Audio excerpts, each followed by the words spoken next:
Hello, screen दिसत आहे का? हॅलो हॅलो हॅलो, स्क्रीन दिसत आहे का? हॅलो. हो सर. आता आपण रोटेशनल स्पेक्ट्रोस्कोपी आणि व्हायब्रेशनल स्पेक्ट्रोस्कोपी हे आपलं टॉपिक होतं. त्यातलं रोटेशनल स्पेक्ट्रोस्कोपी आपलं संपलं. आता आपण व्हायब्रेशनल स्पेक्ट्रोस्कोपी करू. Now this vibrational spectroscopy, it is also called as infrared spectroscopy. Vibrational spectroscopy जे आहे त्याला infrared spectroscopy असं सुद्धा म्हणतो आपण, because in this spectroscopy the electromagnetic waves used are infrared, म्हणजे infrared electromagnetic waves किंवा radiations. Okay, so for vibration of a molecule, का बरं infrared यूज होता त्यामध्ये? कारण व्हायब्रेशनचं जे मॉलिक्यूलचं जे व्हायब्रेशन्स आहे that is affected by the infrared rays. Vibrational energy जी आहे मॉलिक्यूलची, व्हायब्रेशन व्हायसाठी जी काही एनर्जी लागते, that energy is equal or that energy falls in the infrared region of the electromagnetic spectrum. Okay, therefore in this vibrational spectroscopy infrared radiations are used, and hence it is also called as vibrational spectroscopy is also called as infrared spectroscopy. ठीक आहे. ज्या पद्धतीने rotational spectroscopy मध्ये आपण कोणते raise use केले होते? Microwave raise use केले होते. ठीक आहे. Microwave radiations are used for the rotation spectroscopy. Therefore, rotational spectroscopy it is also called as microwave spectroscopy. कारण त्यामध्ये आपण मायक्रोवेव्ह यूज केले. का बरं तिथे मायक्रोवेव्ह यूज केले होते आपण? Because for the rotation of a मॉलिक्यूलच्या रोटेशनसाठी मायक्रोवेव्ह जी एनर्जी लागते ती एनर्जी इलेक्ट्रोमॅग्नेटिक रेजच्या मायक्रोवेव्ह रिजन मध्ये असते. ठीक आहे. त्यामुळे मायक्रोवेव्ह रेडिएशनची जी एनर्जी आहे that energy is sufficient for the rotation of a molecule, and in the same way for the vibration of a मॉलिक्यूलच्या व्हायब्रेशनसाठी आपल्याला इन्फ्रारेड रेडिएशन जे आहे, इन्फ्रारेड रेडिएशन त्यांची जी एनर्जी आहे that energy is sufficient for the vibrational spectrum.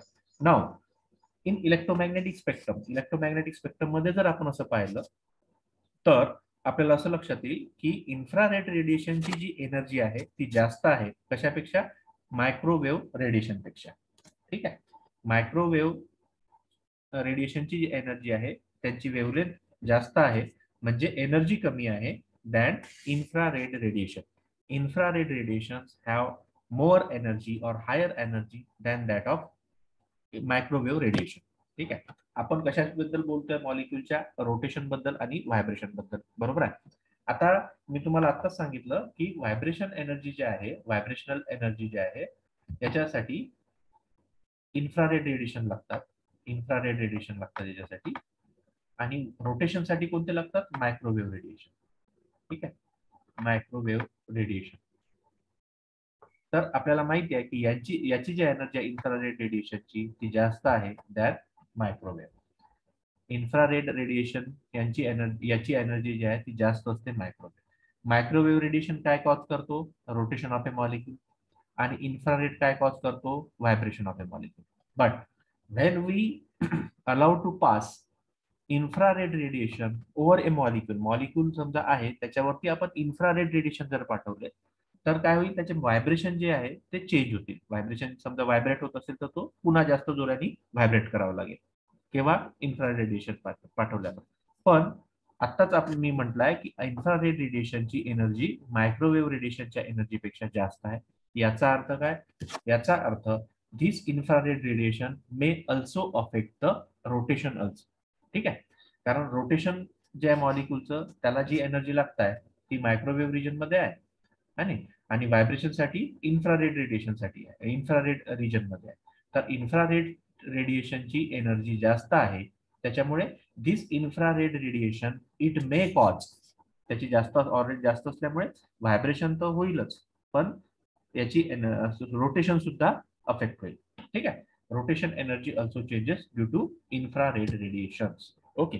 Now if the molecule is in the gaseous state, जर the molecule gaseous state मध्ये असेल तर कसा असतो?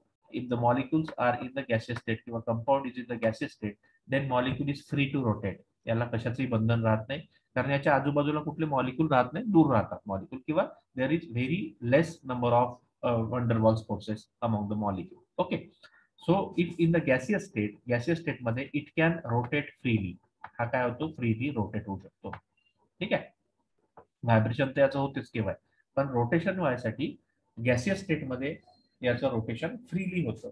देअरफॉर इन गॅसियस स्टेट, समजा गॅसियस स्टेटमध्ये आपण इन्फ्रारेड असताना आपण इन्फ्रारेड रेडिएशन याच्यावर पास केले, इन्फ्रारेड रेडिएशन पास केले समजा याला, तर काय होईल, it will affect the vibration. त्याचं व्हायब्रेशन जे आहे त्या व्हायब्रेशनला तर हा अफेक्ट करेलच, but at the same time it will affect the rotation motion of a molecule. Therefore infrared radiation जेव्हा आपण पास करतो एखाद्या कंपाऊंड मध्ये इन इट्स गॅसियस स्टेटमध्ये असताना, तेव्हा it will affect vibrational motion of molecule as well as rotational motion of a molecule. Okay, vibrational मोशनही त्यांनी अफेक्ट होईल आणि रोटेशनल मोशनही त्यांनी अफेक्ट होईल. Therefore this spectroscopy in when the is studied when the compound is in gaseous state, it is also called as vibrational rotational spectroscopy. ठीक आहे, कारण काय, इन्फ्रारेड रेडिएशनची एनर्जी इतकी म्हणजे जास्त असते की ते रोटेशनल मोशन सुद्धा अफेक्ट करू शकते आणि व्हायब्रेशनल मोशन सुद्धा अफेक्ट करू शकते. पण समजा मायक्रोवेव्ह रेडिएशन पाठवले तर काय होईल, मायक्रोवेव्ह रेडिएशन फक्त रोटेशन अफेक्ट होईल, व्हायब्रेशन अफेक्ट होणार नाही. पण इन्फ्रारेड रेडिएशनसाठी इन्फ्रारेड रेडिएशन जेव्हा आपण पास करतो तेव्हा vibration motion it is also accompanied by the rotational motion of a molecule. Therefore this spectroscopy it is also called as vibrational rotational spectroscopy. Okay, केव्हा gaseous state मध्ये असतात. Now what is the condition for the vibrational spectra. पहिले आपण vibrational spectra दिसण्यासाठी आपण कोणती condition आहे ते पाहू. पहिले the condition for a molecule to show a vibrational spectra is that there should be a change in dipole moment of a molecule during vibration. Okay, जेव्हा त्या मॉलिक्यूलचं व्हायब्रेशन होईल तेव्हा त्याचा डायपोल मोमेंट जो आहे it should change. Dipole moment of a molecule should change on vibration. Okay, व्हायब्रेशनमुळे काय झालं पाहिजे, त्याचं डायपोल मोमेंट चेंज झाला पाहिजे. So this is the condition for a molecule to show a vibrational spectra. आता डायपोल मोमेंट चेंज कसा होतो, डायपोल मोमेंट चेंज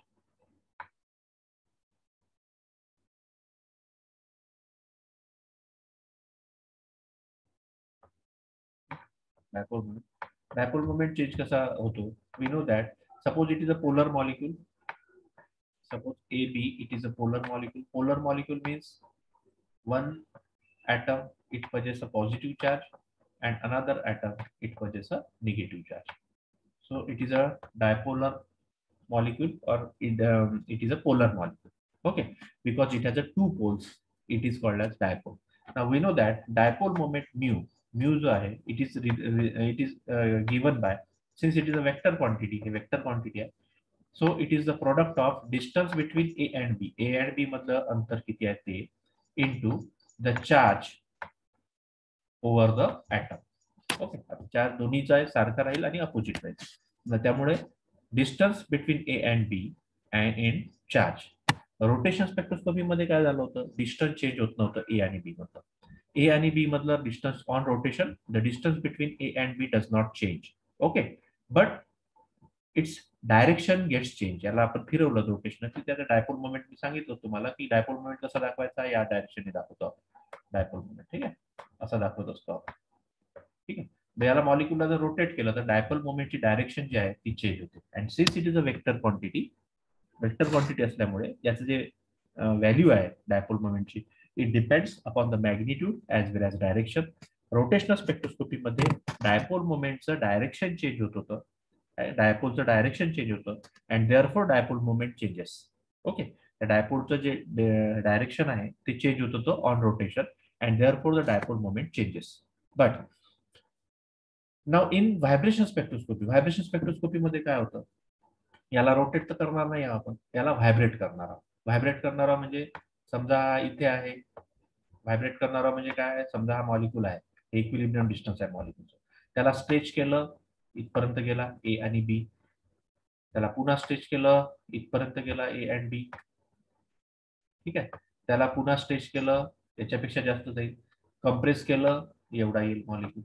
ठीक आहे, या प्रत्येक ठिकाणी काय दिसतंय आपल्याला, ए आणि बी. हे ए आणि बी आहे, हे ए आणि इकडे बी. आपल्याला प्रत्येक ठिकाणी काय दिसतंय, याची जी बॉन्ड लेंथ आहे it gets change on stretching and compression. Stretching आणि कम्प्रेशन केल्यानंतर याची बॉन्ड लेंथ काय होऊन राहिली आहे, चेंज होऊन राहिली आहे. ठीक आहे, त्याच्यामुळे काय होतं, बॉन्ड लेंथ चेंज झाल्यामुळे आर ची व्हॅल्यू गेट्स चेंज. ठीक आहे, distance between A and B change and therefore dipole moment changes. Okay, so during vibration dipole moment gets change and for vibrational spectroscopy what is the main condition? The main condition that is that the dipole moment of a molecule it gets changed on vibration. Okay, तर जे molecule polar नाही राहणार आहे, जे molecule, the molecules which are not polar, like homonuclear diatomic molecule, like H2 झालं, O2 झालं, NH2 N2 झालं, Cl2 झालं. These molecules are homonuclear diatomic molecule, कारण त्याच्यामध्ये दोन्ही जे ॲटम्स असतात या मॉलिक्यूल मधले ते कसे असतात, सारखेच असतात. त्याच्यामुळे त्यांची इलेक्ट्रोनिगेटिव्हिटी सारखी असल्यामुळे त्याच्यावरती पोल्स जे आहे ते डेव्हलप होणार नाही किंवा निगेटिव्ह आणि पॉझिटिव्ह चार्ज डेव्हलप होणार नाही. तर असे जे मॉलिक्यूल्स आहेत, होमोन्यूक्लिअर डायटॉमिक मॉलिक्यूल्स लाईक O2 झालं, N2, Cl2, H2, they have zero dipole moment. Okay, त्यांचा डायपोल मोमेंट काय राहील, झिरो राहील. कारण काय, ते होमोन्यूक्लिअर डायटॉमिक मॉलिक्यूल असल्यामुळे त्यांचा डायपोल मोमेंट झिरो आहे. And therefore they may not have a dipole moment and therefore they do not show a IR spectra. IR spectra म्हणजे vibrational spectra. ठीक आहे, so this type of spectra is shown by only those molecules which possess a permanent dipole moment or by the molecule whose vibrational motion is accompanied by the change in dipole moment of the molecule. The homonuclear diatomic molecule like O2, N2, Cl2, H2, they have zero dipole moment and therefore they do not show IR spectra. Okay, the polyatomic molecules may or may not have a permanent dipole moment of their own, but when subjected to IR radiation, it induces an oscillating dipole moment in such polyatomic molecules, hence they show a vibrational spectra. ठीक आहे, म्हणजे एकूण काय आपल्याला म्हणणं की when a molecule is a polar, its dipole moment changes, and when dipole moment changes, we get a vibrational spectra. Or we can say that the vibrational spectra is obtained for those molecules whose dipole moment gets changed on vibration. During vibration ज्या मॉलिक्यूलचा dipole moment change होतो तेच molecule फक्त vibrational spectrum दाखवतो. ठीक आहे, आता मी सांगितल्याप्रमाणे as it has been mentioned earlier that energy required for rotational transition is much lower than the vibrational spectra. Vibration साठी जास्त एनर्जी लागते रोटेशन पेक्षा, म्हणून व्हायब्रेशन साठी जी एनर्जी लागते IR रिजन मधली, तर जेव्हा आपण IR रिजन मध्ये इलेक्ट्रोमॅग्नेटिक रेज मॉलिक्यूल वरती पाठवतो तेव्हा व्हायब्रेशन तर होतच, but that vibration transition it is also accompanied by a rotational transition. Okay, vibration तर होतच पण रोटेशन सोबत such spectra it is called as vibrational rotational spectra. In case of liquid, आता लिक्विड जर असेल तर काय होईल, rotational motion is quenched due to intermolecular interaction. जर लिक्विड मध्ये जर आपण गोष्ट केली तर लिक्विड मध्ये मॉलिक्यूल मध्ये इंटरमॉलिक्युलर फोर्सेस असतात, त्याच्यामुळे त्याचं रोटेशन जे आहे ते काही होत नाही. म्हणजे फक्त आपल्याला कोणता स्पेक्ट्रा मिळतो, pure vibrational spectra is obtain in case of liquid. ठीक आहे, का बरं, because it's rotational motion it gets quenched म्हणजे स्टॉप होते, त्याचं रोटेशनल मोशन काही होणार नाही त्याचं. ठीक आहे, रोटेशनल मोशन का बरं होणार नाही, because in liquid there is a intermolecular forces among the molecule मध्ये इंटरमॉलिक्युलर फोर्सेस असतात, त्याच्यामुळे त्याचं काही फ्री रोटेशन होणार नाही. त्याच्यामुळे लिक्विड मध्ये जो काही आपल्याला स्पेक्ट्रा मिळेल तो कोणता मिळेल, pure vibrational spectra. But in case of gas मध्ये काय होतं, रोटेशन होतं मॉलिक्यूलचं आणि व्हायब्रेशन होतं. When we pass infrared radiation through the molecule, okay, then that infrared radiation will cause vibrational transition as well as rotational transition. कारण vibrational transition साठी energy जास्त लागते, त्या इन्फ्रारेड रेडिएशन मधली एनर्जी लागते, त्याच्यामुळे व्हायब्रेशनल ट्रान्झिशन तर होईलच, पण सोबत रोटेशनल ट्रान्झिशन सुद्धा होईल. ठीक आहे ना. Vibrational energy levels of diatomic molecule. Vibrational energy levels of diatomic मॉलिक्यूलचे आपण व्हायब्रेशनल एनर्जी लेवल्स आता काढतोय. ठीक आहे. आता एखादी स्प्रिंग कन्सिडर करा. Suppose this is a molecule A and B. हा ए ॲटम आहे. It is made up of A and this is a molecule. It is made up of two atoms, that is A and B. आणि हा B atom. ठीक आहे. आता या molecule आपण कसं अज्युम केलाय? दिस A and B, these atoms are bonded with each other through a spring. या बॉन्डला आपण स्प्रिंग सारखं अज्युम केलाय. ठीक आहे. ए आणि बी हे दोन ऍटम्स आहे या मॉलिक्यूलचे, डायटॉमिक मॉलिक्यूलचे. तर A and B they are connected through a spring. Let us assume that A and B are connected through a spring. आता आपण या ए ला आपण असंच ठेवलं समजा फिक्स, आणि बी ला स्ट्रेच केलं. आपण स्ट्रेच केलं म्हणजे काय होईल? त्याची लेंथ वाढेल इकडे. बट ड्युरिंग स्ट्रेचिंग, आपण स्ट्रेच करतो आपल्याला ताकद लागते. एक एनर्जी अशी असते, एक फोर्स असा असतो जो की या बी ला स्ट्रेच होण्यापासून रोखतो. ओके. तर that force it is called as restoring force. This force, हा जो फोर्स आहे जो बी ला स्ट्रेच होण्यापासून, बी ला ताण, आपण ए ला फिक्स केला आणि बी ला असं स्ट्रेच करायला गेलो तर काय होतं? एक फोर्स आपल्याला असा दिसतो की जो काय करून राहिला, त्या बी ला रोखून राहिला आहे इकडे, म्हणजे स्ट्रेच होण्यापासून. तर त्यात जो फोर्स आहे that force it is called as restoring force. त्या फोर्सला कोणता फोर्स म्हणतो आपण? Restoring force. Okay. So this force F it is called as a restoring force. Okay. नाव याला म्हणतो आपण रिस्टोरिंग फोर्स. आता हा जो जेवढं तुम्ही याला जास्त ताणाल किंवा जेवढं तुम्ही ए आणि बी ला जास्त सेपरेट कराल किंवा याच्यामधलं अंतर जेवढं जास्त तुम्ही बी ला जेवढं जास्त दूर कराल, तेवढा जास्त हा रिस्टोरिंग फोर्स डेव्हलप होतो अपोजिट डायरेक्शनला. ठीक आहे. जेवढा आपण ए बी ला जास्त ताणू तेवढा हा फोर्स जो आहे restoring force it opposes to stretch the B. B ला स्ट्रेच करण्याला हा अपोज करेल. So this is called as this force it is called as restoring force and it is directly proportional to, हा जो restoring force जो आहे it is directly proportional to displacement. Okay. Displacement म्हणजे काय? आपण याला किती डिस्प्लेस करतो, याला इकडे बाहेर किती दूर नेत आहोत, त्याला डिस्प्लेसमेंट म्हणावं. बी चं डिस्प्लेसमेंट व्हायला एफ काय करतोय? अपोज करतोय. ठीक आहे. म्हणजेच काय? जेवढा डिस्प्लेसमेंट जास्त कराल तुम्ही, जेवढं जास्त ताणाल तुम्ही, तेवढा रिस्टोरिंग फोर्स काय जास्त राहील. Therefore, restoring force is directly proportional to x, that is displacement. But we know that the direction of restoring force is opposite to that of the displacement. बरोबर आहे. अपोजिट डायरेक्शनने ऍक्ट होत आहे, म्हणून काय लिहू इथे आपण? इथे म्हणून लिहू आपण minus F is directly proportional to X. Okay. So we assume that the vibrational motion it is a simple harmonic motion. Simple harmonic motion म्हणजे काय? एकाच डायरेक्शनने ते मोशन होऊन राहिलं या पद्धतीचं. ठीक आहे. या पद्धतीचं मोशन होत आहे त्याला आपण सिंपल हार्मोनिक मोशन म्हणतो आणि पिरियॉडिक होत आहे. त्याच वेळेला होत आहे. समजा मिनिटाला 10 होत आहे तर मिनिटाला 10च प्रत्येक वेळेस. ठीक आहे. असे ऑसिलेशन होऊन राहिले याचे या पद्धतीचे. So it is a simple harmonic motion and the molecule is a simple harmonic oscillator. Molecule आपण सिंपल हार्मोनिक ऑसिलेटर म्हणून कन्सिडर केला आहे. म्हणजेच काय? सिंपल हार्मोनिक ऑसिलेटर म्हणजे काय? त्याचं जे ऑसिलेशन होईल ते पिरियॉडिक ऑसिलेशन होईल, कॉन्स्टंट ऑसिलेशन होईल या पद्धतीने. ठीक आहे. तर a simple harmonic oscillator is one which oscillate under the action of restoring force. Restoring फोर्सच्या this force is acting opposite to the direction of displacement toward the equilibrium position. This restoring force is proportional to the displacement from the mean position or equilibrium position. ही याची समजा मीन position असेल तर इथून समजा आपण याला displace करायला गेलो, इकडे न्यायला गेलो आपण, तर रिस्टोरिंग फोर्स काय राहील? अपोजिट डायरेक्शनने ऍक्ट होईल. जेवढा आपण जास्त नेऊ इक्विलिब्रियम पोझिशन पासून दूर बीला जेवढं जास्त आपण इक्विलिब्रियम पोझिशन पासून दूर नेऊ तेवढा रिस्टोरिंग फोर्स जास्त, but in opposite direction. Therefore, I have written minus f is directly proportional to x. So this is nothing but a Hooke's law. हा जो आपण जो लिहिला आहे त्यालाच आपण Hooke's law असं म्हणतो. So this law states that force acting on a simple harmonic oscillator, जो फोर्स आहे it acts on a simple harmonic oscillator is directly proportional to its displacement from the equilibrium position. ठीक आहे. Force is directly proportional to this but in opposite direction असल्यामुळे आपण इथे minus sign लिहिलं.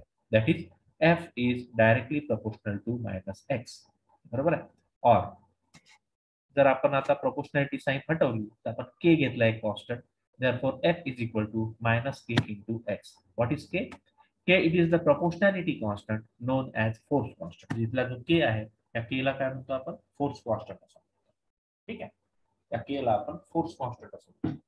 तर Hooke's law काय म्हणतो? Hooke's law असं म्हणतो की जेवढं तुम्ही एखाद्या स्प्रिंग घेता तर स्प्रिंग मधले जे सिंपल हार्मोनिक ऑसिलेटर म्हणून आपण याला, तर त्याला एका याचं जेव्हा जिथं मेन पोझिशन पासून त्याचं जेवढं डिस्प्लेसमेंट करता तुम्ही तेवढ्याच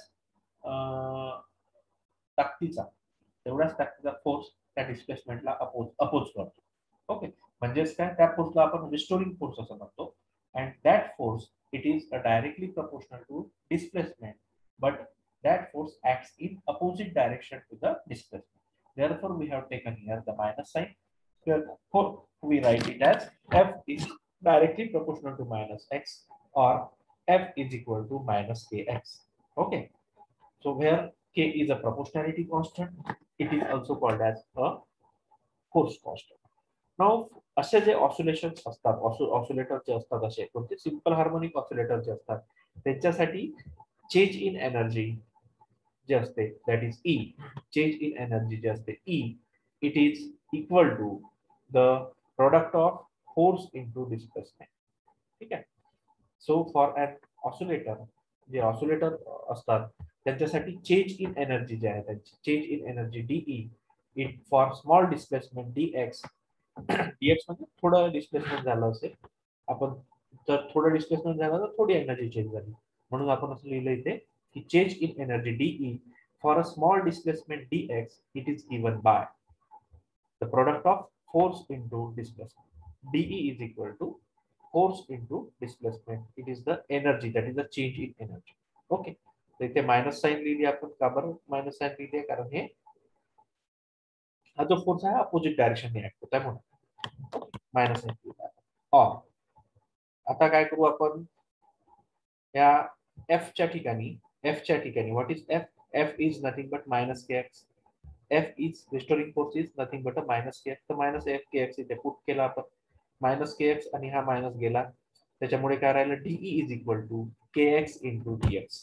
we get this equation, that is D E is equal to K X into D X. आता या इक्वेशनला आपण इंटिग्रेट करू. इंटिग्रेट काय बरं केलं आपण? कारण हे जे केलं होतं आपण, हे स्मॉल चेंज केला होता, स्मॉल डिस्प्लेसमेंट केलं होतं आपण. dx, it is a small displacement, and due to that small displacement there is a small change in energy. ठीक आहे. आता स्मॉल साठी केलं आपण, लार्ज साठी जेव्हा करतो आपण तीच गोष्ट जेव्हा पूर्ण मॉलिक्यूल साठी लावतो किंवा पूर्ण डिस्प्लेसमेंट साठी करतो, म्हणजे एक्स डिस्प्लेसमेंट साठी जेव्हा आपण करतो तेव्हा काय करत असतो? इंटिग्रेशन करतो. इंटिग्रेशन म्हणजे टोटल समेशन. ठीक आहे. तर इंटिग्रेशन जेव्हा आपण करू, याला इंटिग्रेट केलं आपण, दोघांनाही इक्वल टर्मला केलं, इक्वल टर्मला इंटिग्रेट केलं, तर आपल्याला माहित आहे integration and derivative cancels each other, म्हणून काय राहील? ऑन इंटिग्रेशन डीई, डी आणि हा इंटिग्रेशनचं चिन्ह हे कॅन्सल होईल, म्हणजे इथे काय राहील? ई राहील. Therefore integration of D E is equal to, integration of D E म्हणजे ईच राहील हा, is equal to K constant आहे, के ला बाहेर काढला आपण, integration of X into D X. Integration of X into D X आपल्याला माहिती आहे, integration of X into D X is nothing but X square divided by 2 है ना. Integration of x into dx, it is a x square divided by 2. Therefore we get, therefore आपल्याला काय मिळालं? Therefore we get half into k the constant आहे, आणि integration of x into dx is x square upon 2, म्हणून इथे काय आलं? half into k into x square. Now if we finally we get E is equal to, E म्हणजे काय? Total energy, change in total energy.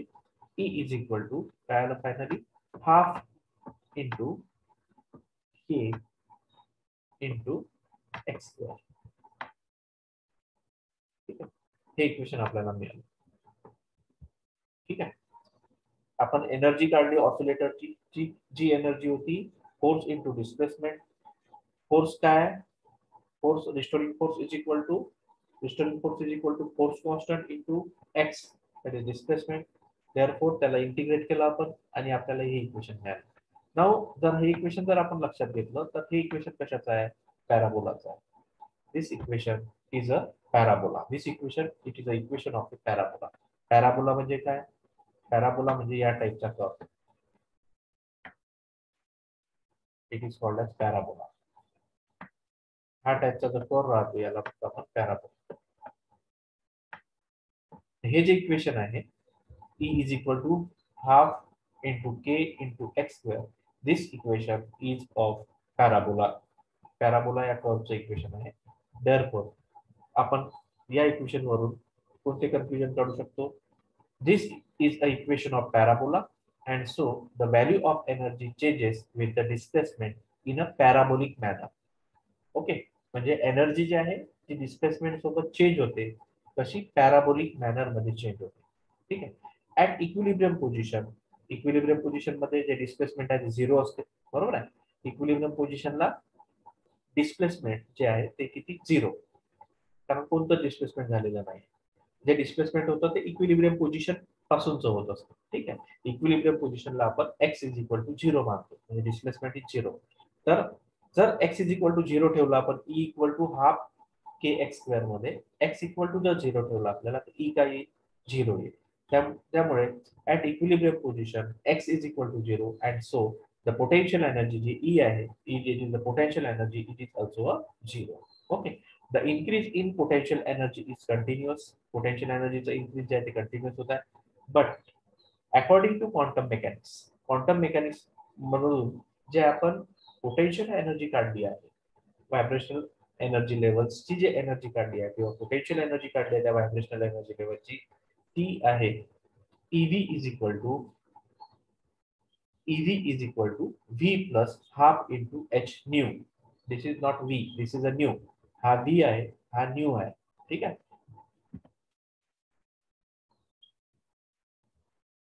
हे जे आहे हा V, it is a V, आणि हा जो आहे हा न्यू आहे. न्यू कसा लिहित असतो आपण? या पद्धतीने. ठीक आहे, एवढं लक्षात घ्या.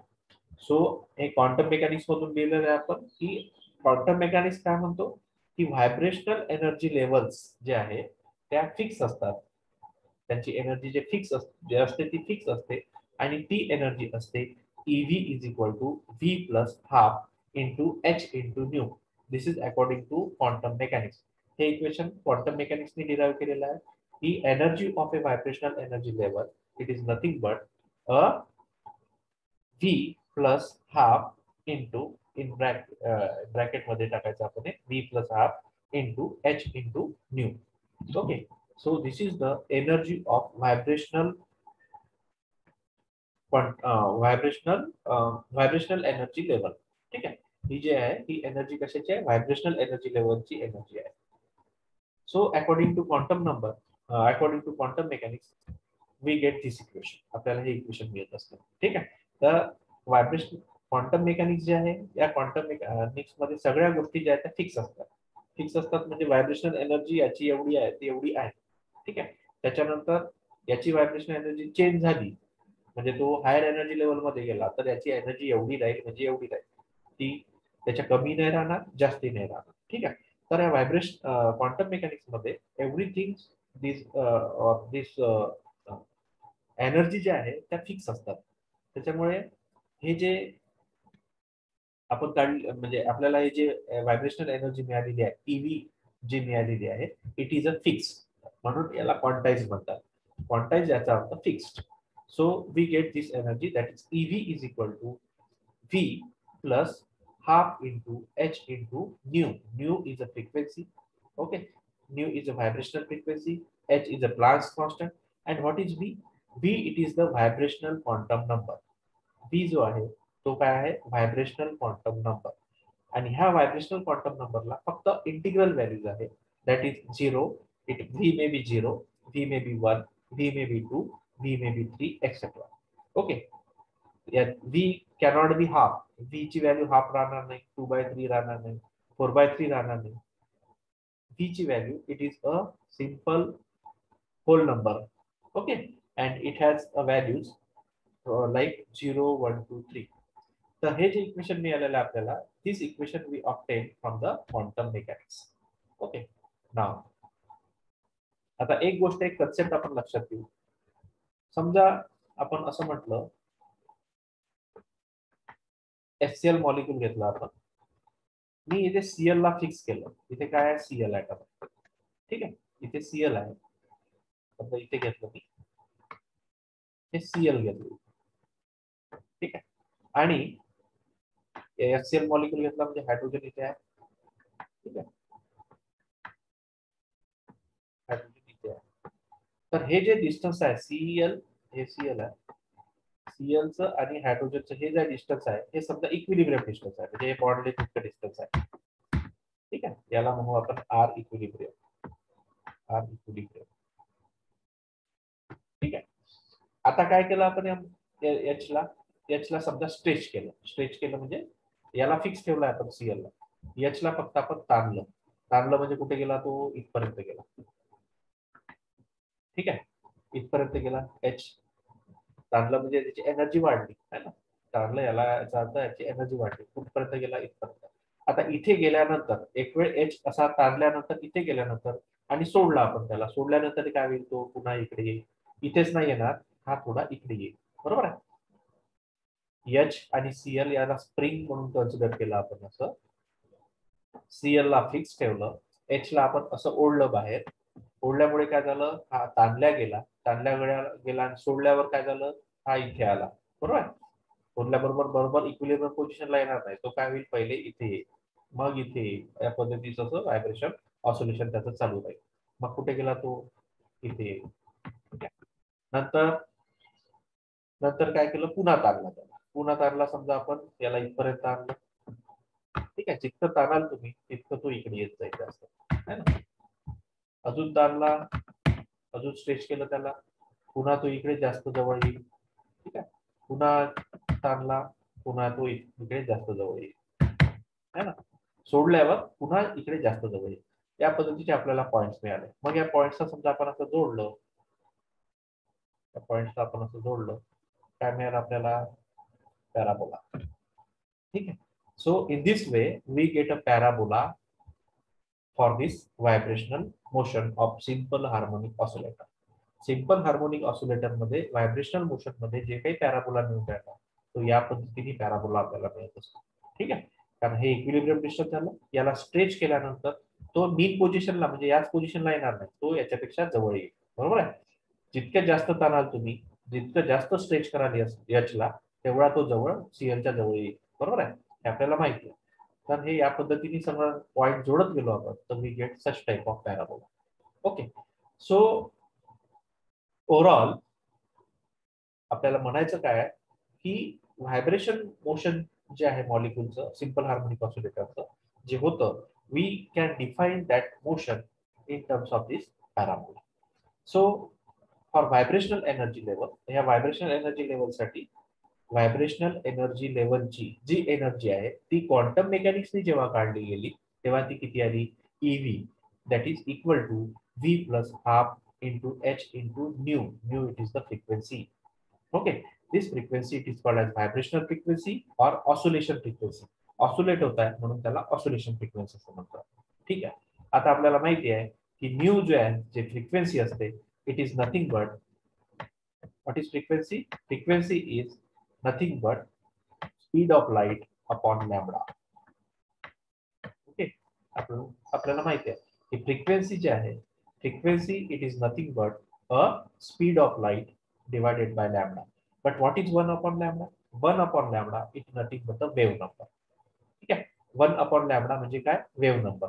तर we can write it as nu is equal to c into 1 by lambda. 1 by lambda म्हणजे काय? Wave number. आतापर्यंत आपण वेव्ह नंबर न्यू बार ने दाखवत होतो. Since it is a oscillation, हे ऑसिलेशन आहे, तर ऑसिलेशन फ्रिक्वेन्सी जे आहे किंवा ऑसिलेशन नंबर जो आहे, that is denoted by omega. Omega म्हणजे फ्रिक्वेन्सीज, कोणती? Oscillation frequency. ठीक आहे, व्हायब्रेशनल फ्रिक्वेन्सी जी आहे ती आपण न्यू नी दाखवतो, म्हणजे समजा कोणतेही व्हायब्रेशन राहिले त्याला न्यू म्हणतो, पण समजा ते ऑसोलेशन असेल, ऑसोलेशनचं जर मोशन असेल तर त्याची जी फ्रिक्वेन्सी आहे it is denoted by omega. Okay, therefore nu is equal to omega. आता ही जी एनर्जी मिळाली इथे लिहिली आपण, ही एनर्जी कशाच्या टर्म मध्ये मिळाली, जूलच्या टर्म मध्ये. ठीक आहे, याला आपण कशाच्या टर्म मध्ये कन्वर्ट करू आता, सेंटीमीटर इनवर्स. हे सुद्धा सेंटीमीटर इनवर्स म्हणजे काय, वेव्ह नंबरच्या फॉर्म मध्ये आपण त्याला आपण कन्वर्ट करणार आहोत. त्याच्यासाठी आपण हे असं लिहिलं आहे की nu is equal to c into c upon lambda. 1 upon lambda is nothing but a wave number which is denoted by nu bar. Nu bar ने दाखवत असतो आपण वेव्ह नंबर, बरोबर आहे. But since it is a oscillation, हे oscillation motion आहे, oscillatory motion आहे, this nu bar it is written as omega. Okay, omega e नी आपण हे ऑसोलेशन दाखवतो. ठीक आहे, oscillation frequency, what is omega e, it is a oscillation frequency की oscillation wave number. Okay, wave number for oscillation. ठीक आहे, याला आपण वेव्ह नंबर फॉर ऑसोलेशन म्हणतो. तर यात वेव्ह नंबर आहे म्हणजे यात युनिट काय आहे, सेंटीमीटर इनवर्स. ओके,